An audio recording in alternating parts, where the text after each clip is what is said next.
Hi, I'm Suvi, and I've done it. After every other creator torched themselves with a Nuzlocke, I decided it's time to attempt my very first Pokemon Nuzlocke. If you aren't aware of how a Nuzlocke works, you can only catch one Pokemon per area, and if a Pokemon dies, it dies in real life. I also added an additional rule so that every 3 Twitch subscriptions equal a random Pokemon released. And if running my Nuzlocke wasn't painful enough, I added salt to the wound by making my first Nuzlocke be done on the Pokemon game I grew up with, Pokemon Diamond.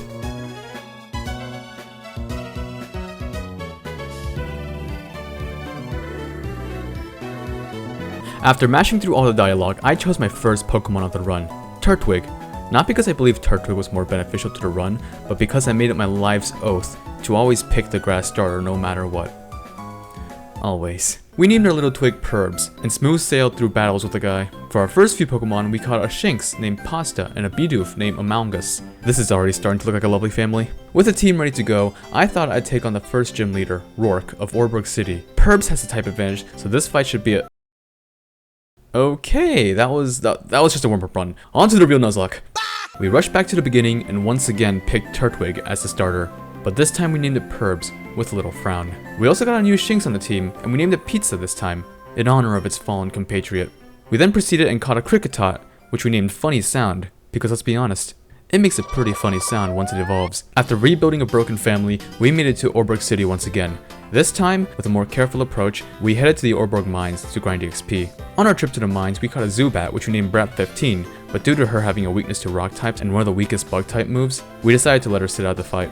Now that we were better prepared, we challenged Rourke to a rematch, this time knowing that we would win. The rematch ended in victory, with Perbs single-handedly taking down all of Rourke's Pokemon. Rest assured, the Coal Badge was ours. The run is actually going much better now. We caught a Geodude on Route 207 and named it Meatball, giving us now a team of 5. With a near full party and our first badge secured, nothing stood between us and a successful Nuzlocke. Until 6 gift boxes of death showed up out of nowhere and selected Meatball and Funny Sound, leaving me with a team of just Perbs, Pizza, and Brat15. We realized we need to use Rock Smash to proceed to the next route, and with Meatball gone, we were forced to sacrifice a move slot from Perbs to teach him Rock Smash, unless we were able to catch a new Pokemon that was able to learn instead. We backtracked to Jubilife City and saw some weird guys with blue hair talking about some space team, but no time for that. I need to save Perbs from learning Rock Smash. We headed west to Route 218 to see if we can use our old rod to fish up any wild Pokemon. Obviously a Magikarp couldn't learn Rock Smash, but I had already accepted defeat at that point and might as well get a Gyarados. We caught our Magikarp and named it 6 Gifted, as a reminder of what took place moments prior. Now that we were able to use Rock Smash, we proceeded to head to the Valley of Windworks, where we caught Crunchy, the Pachirisu. I will protect her with my life. We stayed around the area to train up my lower level Pokemon, and ended up fighting a trainer with a ponytail that burnt my pizza into a crisp with a critical hit Ember. We all know Zubats aren't the strongest, and I wasn't going to risk my grass type on a Ponyta, but Brat15 pulled off a successful Supersonic and took out the pizza murderer. Since that very moment, I swore to exterminate all the Ponytas of the world. Pizza, my delicious friend. You didn't get to do much. I'm sorry you had to go out like this. Excuse me? My dad's in trouble. There are these scary looking people keeping him in the power plant and— Not now, kid. I'm grieving. Just leave me be. Because of a burnt pizza, we needed to find another Pokemon to take the torch. In hopes of getting a Buizel, we ended up getting another Pachirisu instead. I'll call you Boogaloo, short for Crunchy 2, Electric Boogaloo.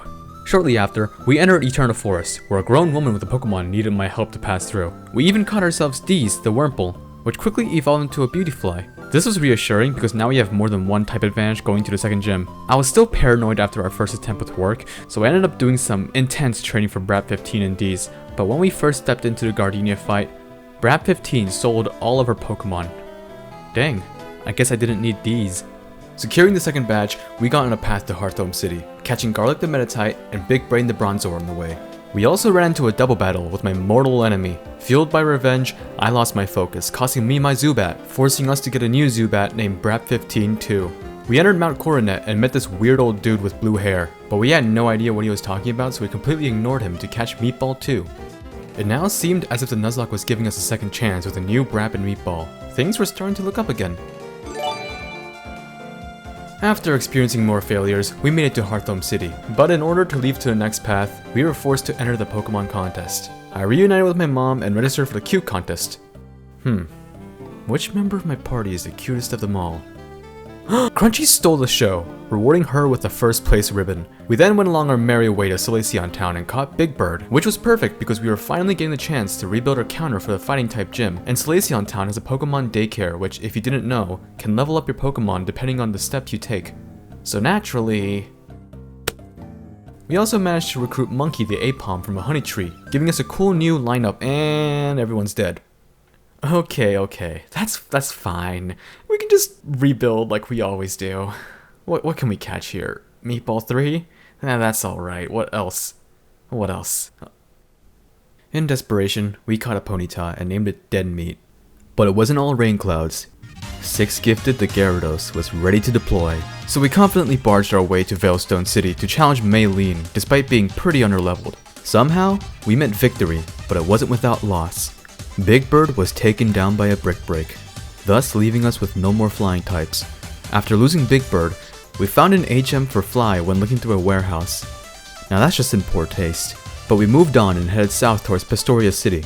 Before arriving, we fought this trainer that specializes in using 3 of the same Pokemon. In normal cases, we would have won easily with a type advantage, but there weren't many options against 3 Roselias who kept spamming Stun Spore, Mega Drain, Leech Seed, and Grass Whistle. Before I could even think, 6 Gifted and Crunchy were taken down. The fish that spawned into existence early in the run, and the adorable Crunchy that won the Q contest were both executed by a nerd who loved pretty flowers. Boogaloo was able to fill in the void that was Crunchy, but I knew it wouldn't be the same. All that was left was to catch a new Pokemon to replace 6 Gifted. New encounter, new catch, new team, Cricketune! Come home! Funny sound! Let's go! That's right. The reincarnation of Funny Sound, our first casualty, came into our arms. This time, I promised not to let him down by losing him to money. Now all that was left to do was to get our new team members up to speed. Using the daycare.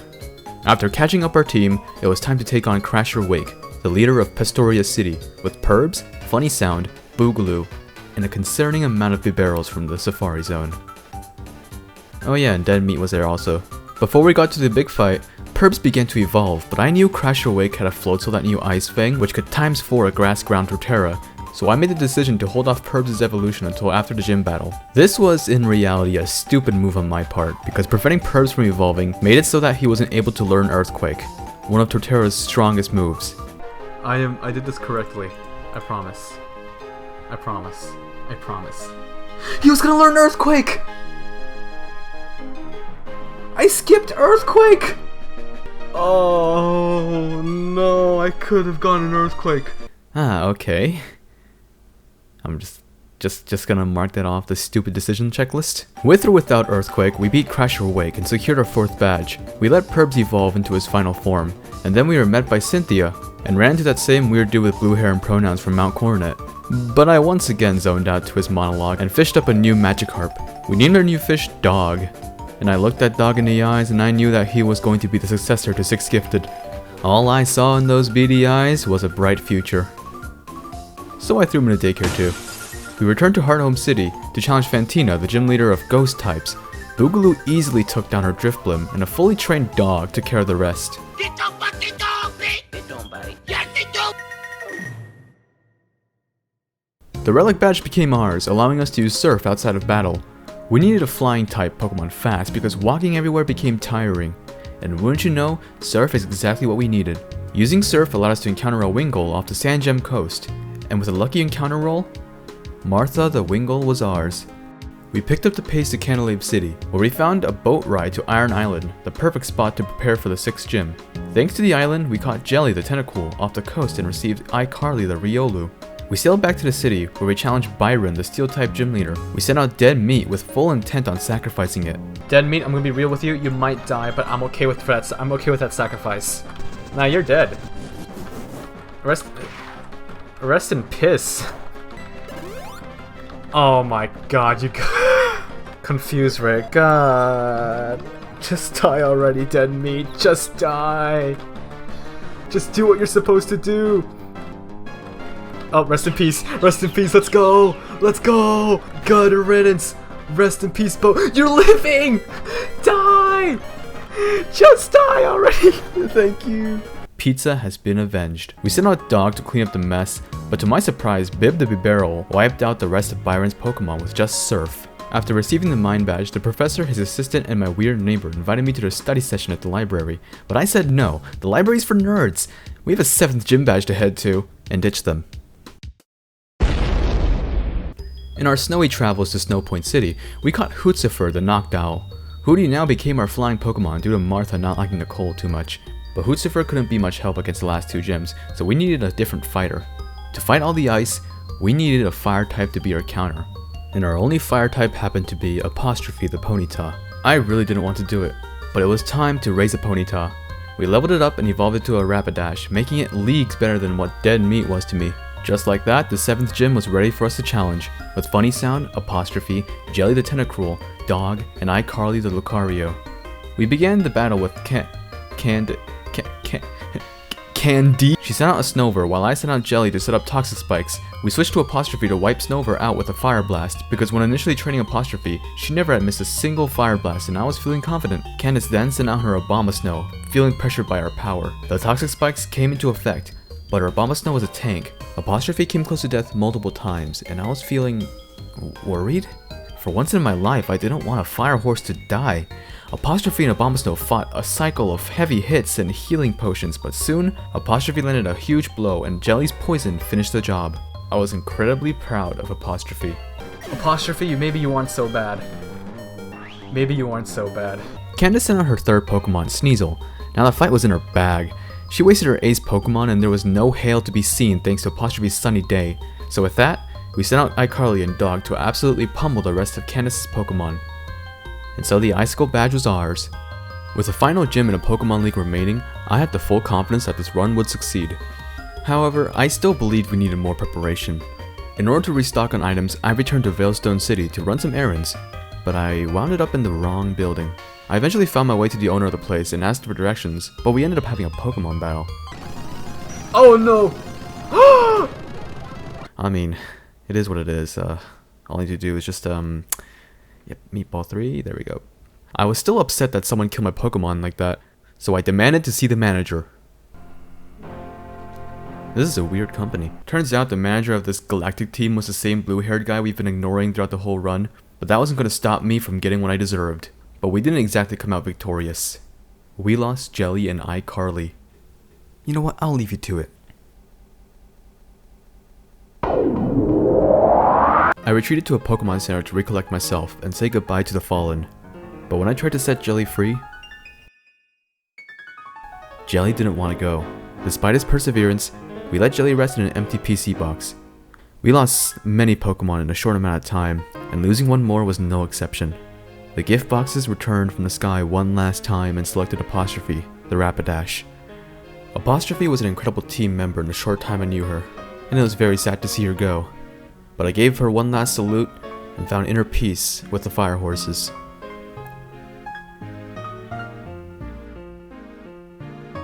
Time has passed, and I've recovered from the wounds of my previous failures.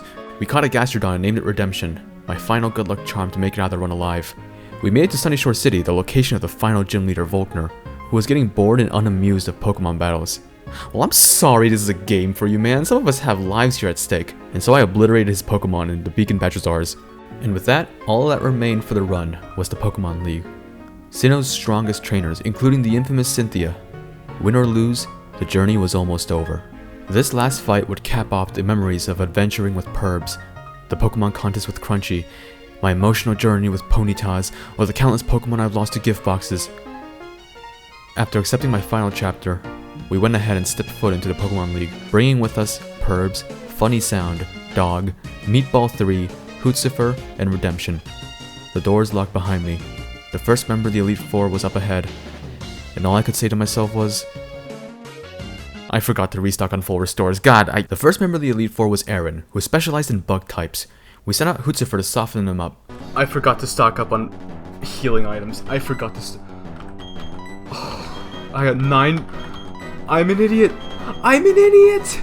I kept telling myself to buy more full restores. Buy more full restores. Oh. Aaron was a breeze. Now on to Bertha, the Elite Four member of ground types. This was Perbs' fight. A Perbs that was once burdened with Rock Smash. A Perbs that was once unable to learn Earthquake if it wasn't for a TM. A Perbs that took down Bertha all by himself.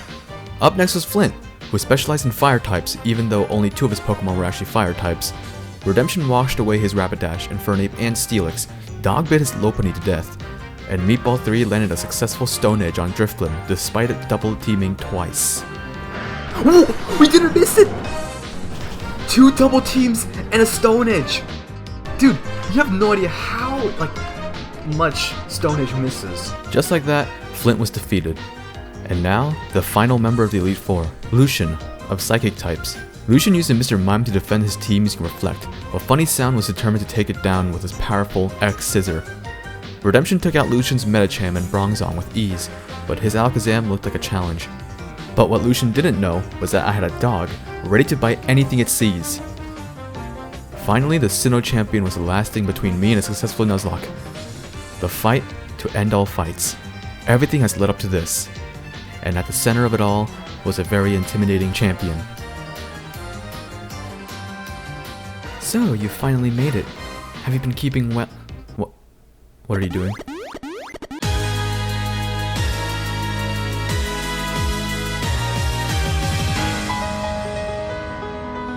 The battle began with Cynthia's Spiritomb, which Redemption was able to tank and take down. She sent out her Roserade next, and Hootie was the one up for the challenge.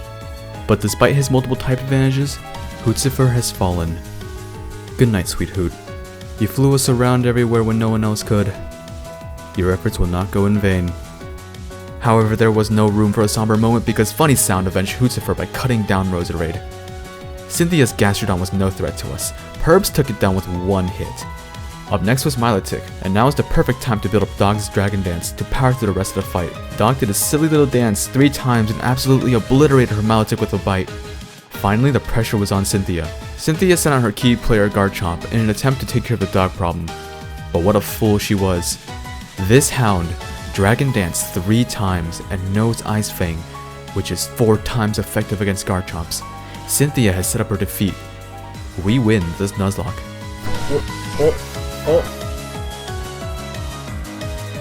Times 4. Let's go, baby!